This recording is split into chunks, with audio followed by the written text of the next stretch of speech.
చెప్పింది నువ్వేమో ప్యాకాట్లో పట్టుబడ్డా అని చెప్పి ఈ మాట మళ్ళీ నేను రిపీట్ చేస్తున్నాను. ఒక ఆడపిల్ల మీద నిందేసింది, నువ్వు చిన్న ప్యాకాట విషయం మాట్లాడు కొన్ని తప్పు, అది కూడా నేను మానేసుకున్నా, ఎవడో ఇరికించాడు అప్పుడు అనుకుందాం, అయినా వినరు.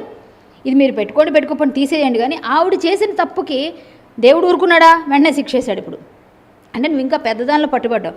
ఇంకా చెప్పాలంటే ఆవిడ గురించి తవ్వితే ఎక్కడ లేని వాటిల్లో కూడా ఆవిడ ఉందని చెప్పి బయటకు వస్తే ఎవరు చెప్పగలరు? అంటే ఇక్కడ ముఖ్యంగా చూస్తే మా మూవీ ఆర్టిస్ట్ అసోసియేషన్ నుంచి ఇందులో హేమ గారు ఒక మెంబర్గా ఉన్నారు. ఇప్పుడు ఆవిడ మెంబర్షిప్ని తీసేస్తారా, తీసేయాలని డిమాండ్ చేస్తారా? మీరు ఏం కోరుతున్నారు అసలు? నేను కోరడమే లేదండి. నేను జాయింట్ సెక్రటరీ, నేను మా అసోసియేషన్ జాయింట్ సెక్రటరీ. నేను కోరడమే లేదు.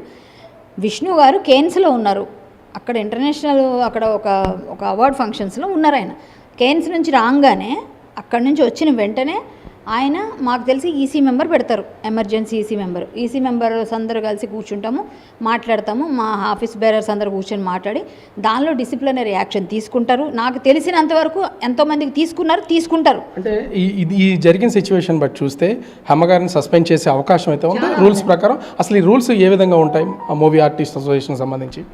200% చేస్తారండి. ఎందుకంటే ఇలాంటి పెద్ద వాటిల్లో ఉన్న వాళ్ళని, అంటే తీవ్రవాదులు, ఉగ్రవాదులు, ఇలాంటి పనులు చేసే వాళ్ళందరూ ఉంటారు. ఇదంతా అదే కోవకు చెందినట్టుగా అవుతుంది. ఎందుకంటే వీళ్ళు డ్రగ్స్ అనగానే మనం అదే తీసుకుంటాం. చాలా చిన్న విషయం కాదు ఇది. అంటే బాంబులు వేస్తేనే తీవ్రవాదులు, ఉగ్రవాదులు కాదు. కొంచెం వేరే విషయాల్లో కూడా మనం తీసుకునే కంటెంట్ దాన్ని బట్టి దాని పరిస్థితి మారిపోతుంది. ఇది ఉగ్రవాదులతో సంబంధం లేకపోయినప్పటికీ అలాంటి దగ్గర ఎక్కువ మంది పట్టుబడుతుంటారు కాబట్టి వాళ్ళకని వీళ్ళు డేంజర్ అని మాట్లాడే వాళ్ళు ఉంటారు. సో ఏంటంటే అక్కడ ఈమె తీసుకుందా లేదన్నది బ్లడ్ శాంపిల్స్, హెయిర్ శాంపిల్స్ని బట్టి ఆవిడకి శిక్ష ఎంతవరకు పడుతుంది, ఏ ఎఫ్ఐఆర్లో ఏ సెక్షన్ వేశారు అనేది తెలుస్తుంది తర్వాత. అది వేరే విషయం. కానీ ఇప్పుడు ఆమెను సస్పెండ్ చేస్తారన్నది నాకు తెలిసిన నా నాలెడ్జ్లో ఉన్న మూవీ ఆర్టిస్ట్ అసోసియేషన్ బైలాస్లో ఉన్న ప్రకారంగా ఇలాంటివి ఏవైనా వాటిలో ఉన్న వాళ్ళని సస్పెండ్ చేసే అవకాశం ఎక్కువ ఉంది. మళ్ళీ ఎంతకాలం వేస్తారు ఆ తీవ్రతను బట్టి అది 5 years, 2 years, 1 year, 6 months అన్నది ఉంటుంది. అసలు మా అసోసియేషన్ రూల్స్ ఏం చెప్తున్నాయండి అసలు ముఖ్యంగా చూస్తే? దాంట్లో మీరు ఆల్రెడీ ఇలాంటి వాళ్ళని క్షమించమని ఎక్కడ రూల్స్లో లేవండి. బైలాస్లో ఎక్కడైనా సరే ఇలాంటివి ఏమైనా అసాంఘిక కార్యకలాపాలు పాల్పడిన వాళ్ళకో, లేకపోతే మా అసోసియేషన్ని తూలనాడిన వాళ్ళకో, ఇంతకుముందు మాట్లాడిన హేమ ఎందుకు మాట్లాడలేదు అంటే ఇప్పుడు కొత్తగా అమెండ్మెంట్స్ చేశారు.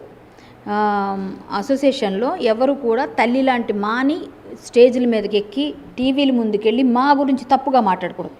మీరు ఏం మాట్లాడినా కట్టుబడి మాట్లాడాలి తప్ప అనవసరంగా వాళ్ళ మీద నిందలేయడం, ప్రెసిడెంట్ మీదో, ఆఫీస్ బేరర్స్ మీదో, ఇంకొకరి మీద. ఇంతకుముందు మాట్లాడిన వాళ్ళు ఎవరు ఇప్పుడు ఎందుకు మాట్లాడలేదంటే ఈ రూల్స్ అమెండ్మెంట్ చేయడం వల్ల. ఇప్పుడు ఉన్న దాని ప్రకారంగా ఇలాంటి చేసిన వాళ్ళకి ఎవరికైనా శిక్ష పడుతుంది. శిక్ష అర్హులాలే ఈమె. కాబట్టి ఖచ్చితంగా విష్ణు గారు రావడమే లేటు, ఇది నెలాఖరికి వచ్చేస్తారు. రాగానే మీటింగ్ అవుతుంది. మీటింగ్ అయిన తర్వాత ఆవిడకి ఏం జరిగింది, ఆవిడ ఏం చేసింది, ఆవిడ ఆ బ్లడ్ శాంపిల్స్లోనూ హెయిర్ శాంపిల్స్లోనూ దొరుకుతుంది. కాబట్టి దాన్ని బట్టి ఒకవేళ ఆవిడ తీసుకోపోయినా ఏదో ఎఫ్ఐఆర్ ఉంటుంది కదా, దాన్ని బట్టి ఇట్లాంటి వాటికి వెళ్ళినందుకు పార్టీ కానీ పెడతారు. ఒకవేళ ఈవిడ కానీ దానిలో బాధ్యురాలే చాలా విధంగా ఉంటే మేబీ మెంబర్షిప్ రివోక్ చేసే ఛాన్సెస్ కూడా ఉండకపోవచ్చు. అట్లాంటి పరిస్థితి కూడా లేకుండా మొత్తానికి టోటల్గా ఉండి ఏమో నా నాలెడ్జ్ నేను ఎలా చెప్పగలను, అది నేనేమీ తీసుకోలేను. నేను కాదు కదా డెసిషన్ తీసుకుని, నా ఊహకు నేను మీరు అడిగారు కాబట్టి చెప్తున్నాను. ఏదేమైనా విష్ణు గారే చేస్తారు. విష్ణు గారు ప్లస్ బాలకృష్ణ గారు, మన పరుచూరి గారు, శివకృష్ణ గారు, జయప్రద గారు, ఇలా ఉన్న అన్నపూర్ణమ్మ గారు, ఇలా పెద్దవాళ్ళందరూ ఉంటారు. వాళ్ళందరూ కమిటీలో కూర్చొని మోహన్ బాబు గారు ముఖ్యంగా వీళ్ళందరూ కూర్చొని విష్ణుబాబు అలాగే మా ఈసీ మెంబర్స్తో కలిసి డిస్కస్ చేసి ఖచ్చితంగా దీని మీద యాక్షన్ అయితే ఉంటుంది. హేమ గారు అయితే మాత్రం ఇందులో శిక్షార్హురాలు. ఇక ముందైనా చేసిన తప్పుని మీడియాని, పోలీసుల్ని తప్పుదో పట్టించకుండా, నేనే పెద్ద మొత్తం ఇండస్ట్రీకి అని చెప్పి ఓవర్ యాక్షన్ చేయకుండా, పిచ్చి పనులు చేయకుండా, అందరి మీద బురదలేసేసి వీళ్ళది వాళ్ళది అని చెప్పి నోరుంది కదా ఇష్టం చెప్పి పాడేసుకుంటే పెద్ద నోరులు ఉన్నారు. మాలాంటి వాళ్ళు ఇంకా ఉన్నారు. అనవసరంగా ఎవరిని ఒక మాట అనకమ్మా, ఒక మాట అంటే మనకు కూడా తిరిగి తగులుతుందని తెలుసుకో. కర్మ రిటర్న్స్ అంటారు. ఇదే ఎవరినైనా ఒక నింద వేసేటప్పుడు అది మళ్ళీ వెనక్కి తిరిగి వచ్చేస్తుంది, మనకి బౌన్స్ బ్యాక్. కాబట్టి నువ్వు చాలా పెద్ద కేసులు ఇరుక్కున్నావు, అది నీకు తెలుస్తలేదు. ఇక ముందైనా సరే ఎవరి మీద ఎవరెవరి మీద అయితే నువ్వు మాట్లాడావో, ఎవరెవరి మీద ఏమైతే అన్నావో, ఈరోజు అందరి తాలూకా ఏమంటారు మనసు బాధ ఉంటుంది, మానసిక క్షోభ. కొంచెం మనసు బాధ పెడితే ఖచ్చితంగా అవతల వాళ్ళు తగులుతుందంటారు కదా, అదే ఇప్పుడు తగిలిందంట. నేను అలాంటి పార్టీకి నువ్వు వెళ్ళడమే పెద్ద తప్పు. అంత డ్రగ్స్ తీసుకునే దగ్గరికి వెళ్ళి నువ్వు తీసుకోపోయినా తాటి చెట్టు కింద కూర్చొని పాలు తాగుతున్నానన్నా కూడా కళ్ళే తాగేవంటారు.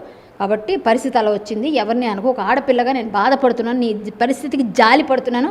చాలా ఫీల్ అవుతున్నాను. ఒక చెల్లి అంటావు కదా, అక్కగా నిజంగా నువ్వు బాధలో ఉన్నావని నేను మెసేజ్ కూడా పెట్టాను, ఎలా ఉంది అక్క ఏంటి పరిస్థితి అని.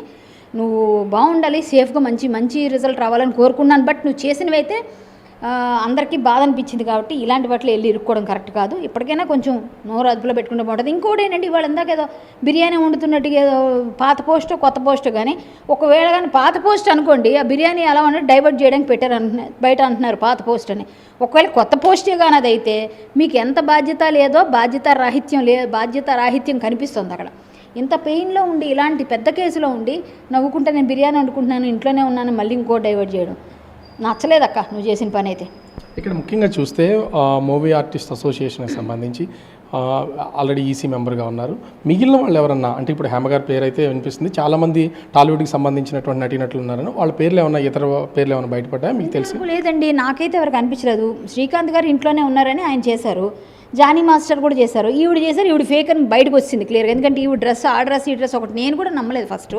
ఈవిడ కూడా పాపం ముందేమూలే బయట వచ్చేసి హైదరాబాద్లో ఉంటే ఏముంది మా అమ్మ మేము కానీ అదిగో పూలు అంటే ఇదిగో తోక అంటారు, సరే అప్పుడు ఉందో లేదో వచ్చేసిందేమో ఫేక్ అనుకున్నాం. ఎప్పుడైతే ఈవిడ మిస్లీడ్ చేసిందో అందరినీ, బయటికి ఎప్పుడైతే సేమ్ వాళ్ళ ఫొటోస్ రిలీజ్ చేశారు పోలీసు వాళ్ళు, సేమ్ డ్రెస్లోనే ఉండరు కదా అంత తొందరగా, ఎలాగవుతుందండి? అప్పుడు ఒక అరగంటలోనే ఆవిడ వచ్చేస్తుంది హైదరాబాద్. ఎంత ఫ్లైట్లో రావాలని 1 అవర్ పడుతుంది. సో 1 అవర్ నుంచి ఇంటికి రావడం ఇంకో 1 అవర్ మన ట్రాఫిక్కి.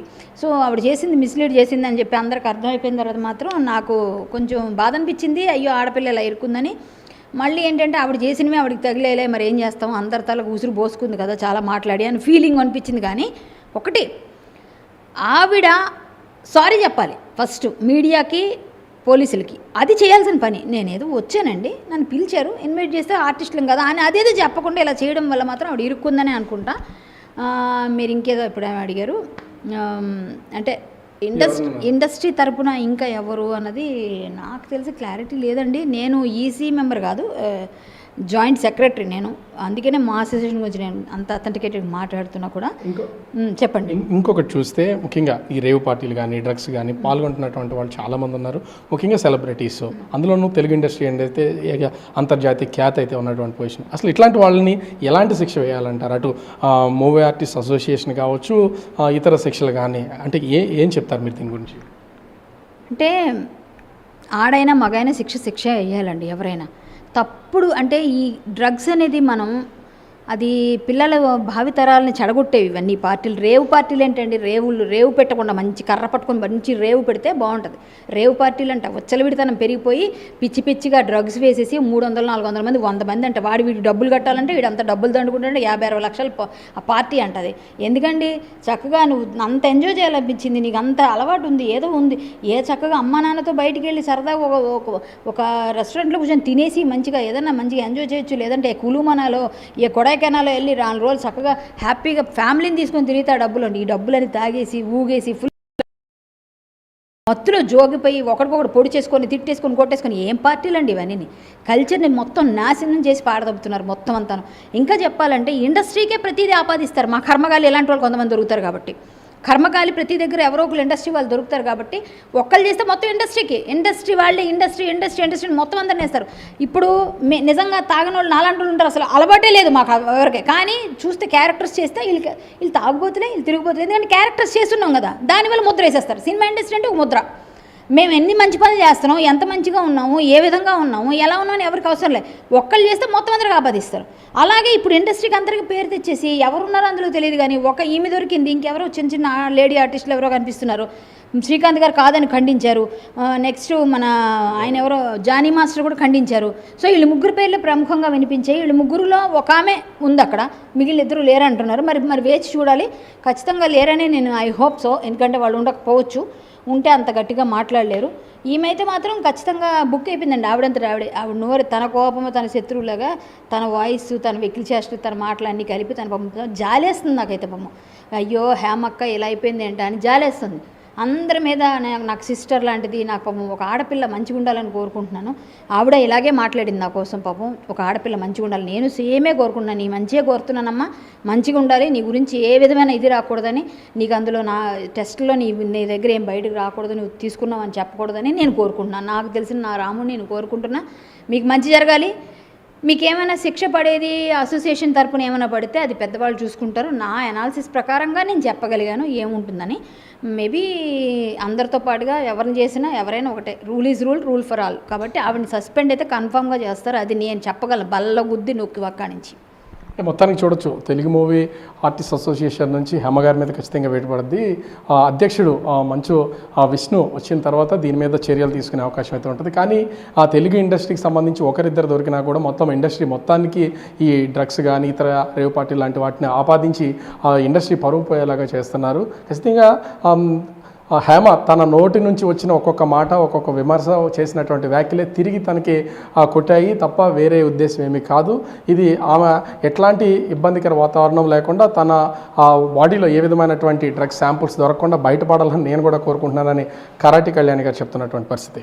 కెమెరామెన్ మురళితో రాజు, బిగ్ టీవీ, విశాఖపట్నం.